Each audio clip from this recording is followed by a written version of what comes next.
सर्वत्र गोविन्दनाम संकीर्तनम् गोविन्द गोविन्द नारायणाखिल गुरो भगवन् नमस्ते 93வது दशकम् பஞ்சவிம்சதேர் குருப்யஹ சிக்ஷணீயஸ்ய வர்ணனம் 25 குருக்களிடம் இருந்து கற்க வேண்டியதை வர்ணிப்பது. முதல் ஸ்லோகம்.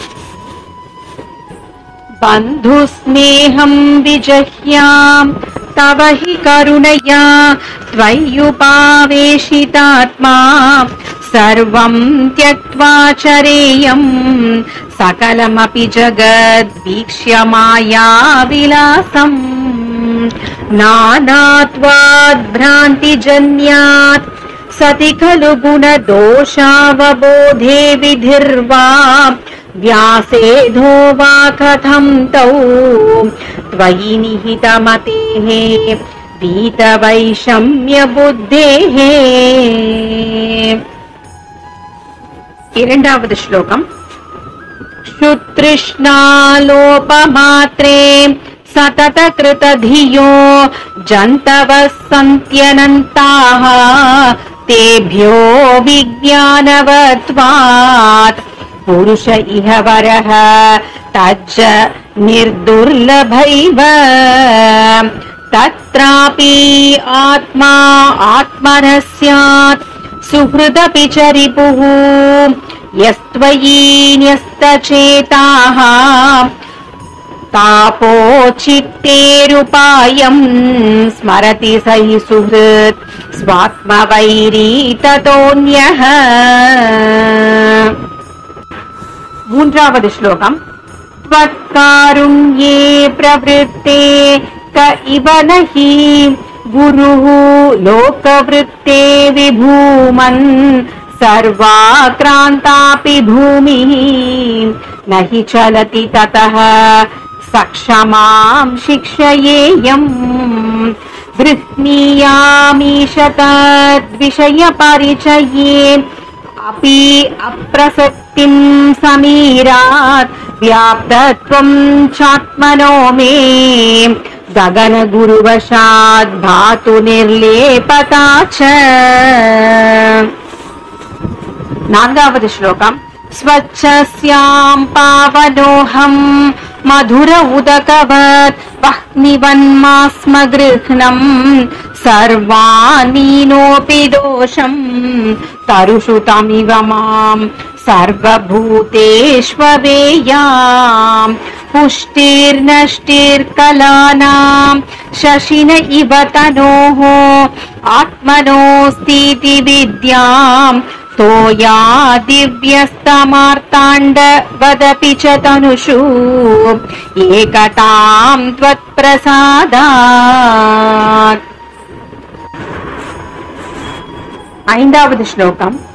स्नेहाद्याधास्तपुत्र प्रणयमृतकपोत्तायितो मास्म भुवन् प्राप्तं प्राश्नन् सहेय क्षुधमपि शयुवत् सिन्धुवत्स्यामगाधः मापप्तं योषिदादौ शिखिरिशलभवत् भृङ्गवत्सारभागी भूयासं किन्तु तद्धनचयनवशान् माहमीश प्रणेशम्.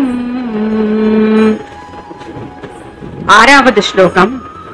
மா பத்யாசம் தருண்யா கஜ இவ வஷயா நார்ஜயேயம் தனௌகம் ஹர்த்தான்யஸ்தம் ஹி மாத்வி ஹரஹிவ மிருகவன் மாமுகம் கிராம்ய கீதைஹி நாத்யா சஜ்ஜேய भोज्ये जश इव बलिषे पिङ्गलावन्निराशः सुप्यां वर्तत्य योगात् पुरर इव विभो सामिशोऽन्यैर्नहन्यै.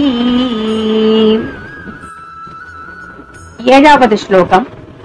वर्तेयत्यक्तमानः सुखमति शिशुवन्निस्सहायश्चरेयम् कन्याया एकशेषो वलय इव विभो वर्जितान्योन्यघोषः त्वच्चित्तो नावबुद्ध्यै परमिषु कृदिव श्मावृधायानघोषम् गेहेष्वन्यप्रणीतेषु अहिरिव निवसानि उन्दुरोर्मन्दिरेषु।